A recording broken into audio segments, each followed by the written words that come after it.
Anda bisa mendapatkan kebahagiaan dalam aktivitas apapun sekalipun sederhana. Tapi ketika kebahagiaan itu tidak diiringi dengan ridha Allah, rasanya itu akan selalu sementara. Kita butuh momen-momen baru untuk mendatangkan kebahagiaan itu. Tapi titik poin ketika Allah ridha dengan apa yang kita kerjakan, apa yang kita lakukan, maka Allah akan tanamkan satu cawan yang luas kandungannya, yang bisa menerima setiap keadaan dengan hal yang paling menyenangkan. Apapun yang kita lihat selalu nyaman. Yang kita dapati, kita ridha dengan apa yang Allah berikan. Keadaan itulah yang oleh Nabi itu diungkapkan dengan komen yang sangat simple tapi dalam isinya. Kata Nabi, ajaban li amril mu'min. Orang beriman itu kalau benar imannya, maka kehidupan itu mengagumkan. Bila dia mendapatkan kesuksesan, dia iringi dengan kesyukuran, sehingga sifatnya tetap proporsional. Dia sukses tapi ada keseimbangan dengan syukur, sehingga tidak berlebihan menyalurkan kesuksesannya itu, dan dengan sifat berlebihan itu hanya memberikan beban pada dirinya. Saya pernah sampaikan kan, di kesuksesan itu identik dengan gaya hidup. Rumus gaya di fisika itu kan selalu F1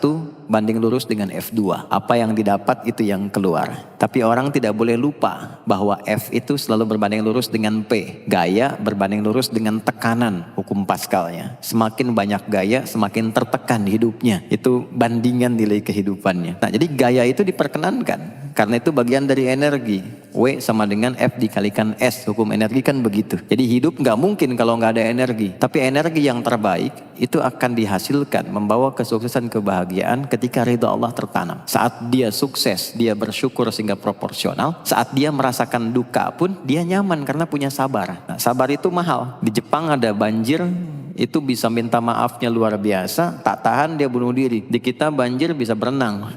Itu gambaran. Cuma kalau nggak seimbang repot juga. Nah, membangun keseimbangan itu butuh konektivitas yang kuat dengan Allah. Konektivitas itulah yang dalam bahasa agama disebut dengan sholat namanya. Di pertemuan lalu kita sudah mencakup beberapa bagian dari sholat itu. Tapi saya ingin tekankan sedikit untuk menguatkan. Sholat berasal dari kata wasala atau silatun. Dasarnya kata wasala yang berarti terkoneksi dengan kuat, terhubung dengan erat. Kita pernah dengar istilah silaturahmi kan? Kalau kita kumpul, bahasa kerennya saya mau silaturahmi kan? Tapi goalnya tercapai nggak? Ya, silaturahmi itu kan dari kata silah, terhubung dengan erat, rasa sayang dan perhatian. Sehingga parameternya itu bukan saat datang. Kalau datang kita nyapa wajar karena orangnya ada. Tapi kalau berpisah kita masih ingat, masih peduli, masih mendoakan, masih ngontak, itulah silah namanya. Di setiap keadaan kita masih terkoneksi. Keadaan kita yang terhubung dengan Allah. Sehingga di setiap tempat kita diperhatikan, di pekerjaan kita dibimbing, di rumah tangga kita diiringi, sehingga semua berjalan mudah dan membahagiakan. Yang melatih kita untuk terkoneksi sehingga nggak putus dengan Allah, itulah yang disebut dengan sholat. Sehingga goal dari sholat itu adalah membangun konektivitas kita dengan Allah yang kuat. Itu yang dimaksud di Quran surah keempat An-Nisa di ayat 103. Fa'idha qadaytumus sholata,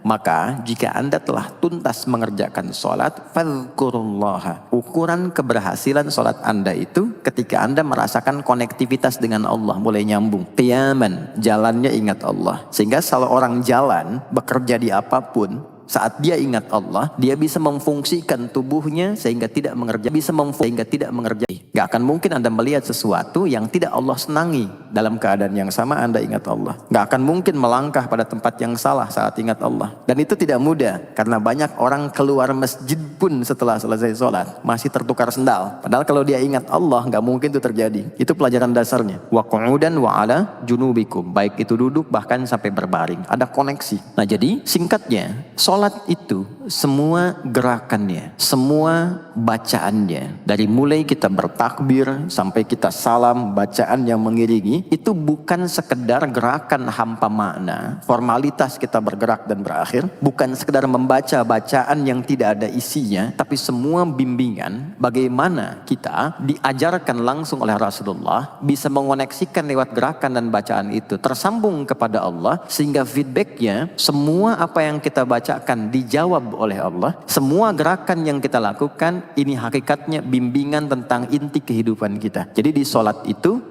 ada bacaan, ada gerakan, ada hikmah, ada maknanya semua. Jadi bukan kita takbir begini hampa saja, tidak. Kenapa mesti begini? Kenapa tangan yang kanan menutup yang kiri? Kenapa bacaannya setelah itu ada iftitah, ada al-fatihah? Itu ada maknanya. Dan dahsyatnya semua profesi-profesi sahabat dan generasi setelahnya yang belajar dengan benar tentang sholat ini, itu semua merubah hidupnya jadi lebih sukses dari apapun yang mereka pilih dalam menjalani hidup. Dan yang paling hebat itu yang menjadikan Nabi mendapat perintah pertama bukan zakat, bukan haji, bukan umrah, bukan puasa, tapi sholat. Dan perintahnya khusus, spesial, disampaikan dalam peristiwa Isra Mi'raj untuk memberikan pesan begitu tingginya nilai sholat ini untuk kehidupan manusia. Mohon izin maaf bagi teman-teman yang baru bergabung, supaya tidak banyak mengulang, teman-teman bisa cek kembali di pelajaran sebelumnya. Kita kemarin telah selesai di pembahasan iftitah dengan tangan kanan meletakkan di punggung yang kiri, lalu kemudian diletakkan di atas dada seperti ini. Kesimpulannya adalah, saya cepat saja, dari mulai kita bertakbir, kalau ingin terkoneksi dengan Allah, maka fokuskan diri kita untuk tersambung. Buang urusan dunia semua ke belakang. Jangan bawa dalam sholat. Kalau ingin kita tersambung dengan Allah, tepikan yang lain, hadapkan diri kita, pasrahkan. Hanya Allah yang tinggi, yang agung, yang istimewa. Kalimat agung, tinggi, istimewa, itu disebut dengan akbar. Maka kita ucapkan Allahu Akbar. Kita buang semua urusan dunia ke belakang, pasrahkan diri kita, hadirkan sekarang hanya Allah yang agung saja. Itu poinnya. Kenapa problemnya? Tidak sedikit orang sholat itu sulit menemukan kekhusyuan, karena dia bertakbir masih membawa dunia. Dia tidak sholat dengan memahami gerakan takbirnya. Dia jadikan sebagai formalitas. Apakah benar? Secara fikih benar. Gugur kewajiban, dapat pahala sesuai keikhlasan, tapi value dari sholat yang mahal itu nggak dapat. Itu poinnya. Buang semua urusan dunia, kemudian tambatkan diri kita hanya kepada Allah. Dan uniknya kata Nabi, di fase itulah setan mulai bertugas yang mengganggu kita,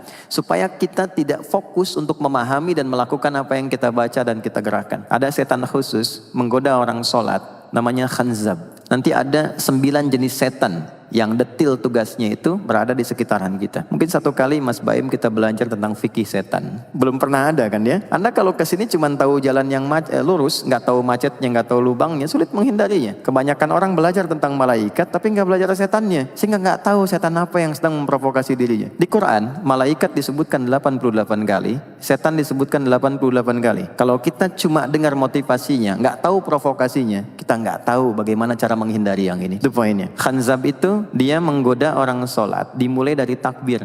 Jadi kalau belum takbir, Anda bisa merasa fokus apa saja. Nggak percaya silakan. Sebelum takbir tuh bisa siap fokus. Tapi begitu Anda mulai bertakbir, di hadis riwayat Abu Daud, Allahu Akbar, fayaqulu syaitanu. Maka di sini setan mulai tugasnya untuk mengganggu orang supaya nggak dapat nilai-nilai tadi. Maka dia berkata, udhkur kadza. Kamu ingat ini ya, kamu ingat itu ya.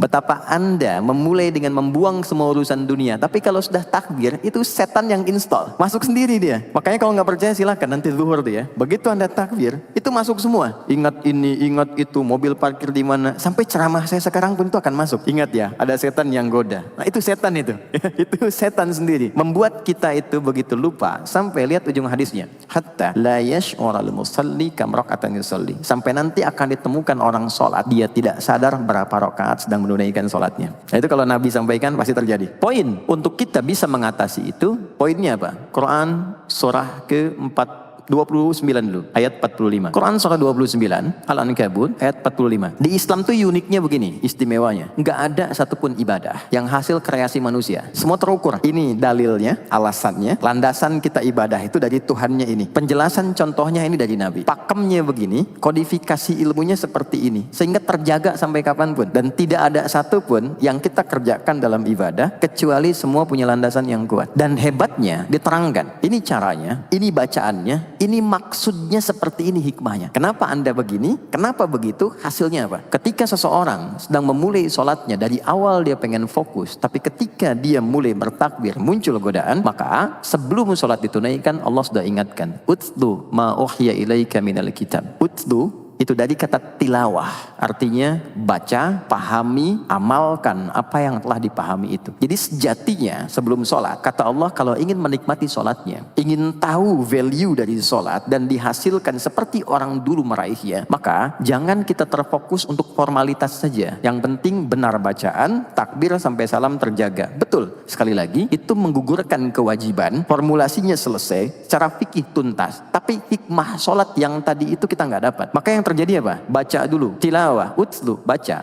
pelajari dulu sebelum sholat. Kemudian pahami kenapa takbirnya begini. Kita kemarin sudah belajar. Kenapa tangan kanan menutup yang kiri? Apa maksudnya sampai kita diperintahkan sholat? Bagaimana kemudian saat kita baca Al-Fatihah? Kenapa yang dibaca itu? Apa yang jadi bimbingan dari Al-Fatihah untuk kehidupan kita? Kalau sholatnya seperti itu akan merubah hidup kita. Itu langsung Allah sampaikan demikian. Lalu kerjakan wa aqimis shalah, tunaikan sholat seperti aku tadi isyaratkan, kata Allah, innas sholata tanha 'anil fahsya'i wal munkar. Maka jika engkau menunaikannya seperti itu, sholat akan merubah hidupmu. Itu kata Allah tuh. Minimal mendorong kita berbuat jadi lebih baik. Jadi bukan sekedar menjadikan kita pribadi baik, tapi semua yang kita kerjakan menjadi lebih baik. Itu sholat. Itu yang bisa merubah seorang Jundub bin Junadah yang dikenal dengan Abu Dzar al-Ghifari. Ini teman-teman, kenapa Ghifar itu viral? Ghifar itu adalah desa pembegal.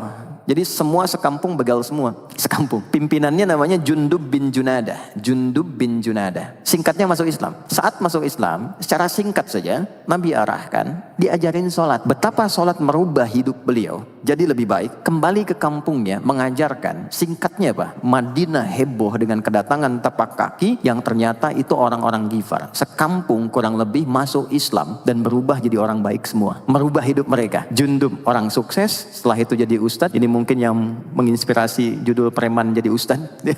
Ini tadinya pembegal semua. Sekampung sukses, jadi orang baik, aktivitasnya berubah lebih berkualitas. Untuk memberikan inspirasi ke generasi masa depan, bahwa kami dulu pernah begini, dengan sholat kami berubah, kesuksesan kami raih, maka diviralkanlah nama daerahnya. Tambahkan al di depannya, ujungnya tutup dengan i. Maka dilekatkan nama bekennya, kunyah, namanya Abu Dzar. Abu Dzar al-Ghifari. Al-Ghifari itu untuk memberikan kesan begini, saya ini dari Ghifar, itu kampung jelek, desa tempat pembegal, tapi Islam merubah saya menjadi lebih baik. Sholat mengarahkan saya punya kualitas hidup yang lebih baik. Itu poinnya. Sejak peristiwa itu, orang-orang Islam dari manapun yang bukan Arab itu selalu melekatkan nama daerahnya untuk mengenalkan. Islam pun sudah sampai ke tempat saya. Buktinya saya menjadi baik. Ada namanya Muhammad, punya bapak namanya Ismail, punya kakek namanya Ibrahim, kakek buyutnya Al-Mughirah, eyang buyutnya Al-Bardizbah, tinggal di kecamatan Ju'fah, kabupatennya Bukhara, provinsinya Khorasan, negaranya Uzbekistan sekarang. Maka karena dari Bukhara, dia kenalkan diri, datang ke daerah Arab, saya dari Bukhara. Rumus yang sama, tambahkan al di depannya, ujungnya i. Maka dia katakan ana al-Bukhari. Itulah Imam al-Bukhari. Bukan orang Arab. Kita punya guru besar Syekh Nawawi dari Banten. Ana Nawawi al-Bantani. Ana Ahmad Yasin al-Padangi. Tapi kesan kota itu untuk menunjukkan Islam telah sampai ke tempat saya dan merubah saya menjadi lebih baik. Kang Baim datang ke Mekah umrah, katakan saya Baim Bong al tanah kusiri. Maka kesan yang dibangun itu telah sampai ke tempat saya, merubah saya lebih baik. Saya Arman al Pondok Indahi misalnya kan. Masalah, itu sah. Dan orang mengenal, oh rupanya Islam telah ke setiap wilayah. Tapi value-nya sampai enggak. Jangan cuma kita katakan saya dari fulan, saya dari tempat A. Poinnya adalah, apa yang merubah engkau dari Islam menjadikan kau lebih baik. Jadi kalau ada orang Islam mengaku Muslim, lisannya tidak lebih baik, maaf sekali, telinganya mendengar tidak yang baik, perilakunya kurang baik, maka dipertanyakan klaim keislamannya. Sudah sejauh mana saya mendapatkan keberkahan dari Islam itu? Itu yang menjadikan kenapa sholat paling pokok dipaksa kita wajib, bukan karena sujud rukuknya. Anda tidak sujud pun tidak akan menurunkan status Allah sebagai Tuhan. Tetap Tuhan, tapi ternyata ada value besar yang dengan kasih Allah diminta kita sholat supaya kita minimal jadi orang baik dan sukses dalam hidup.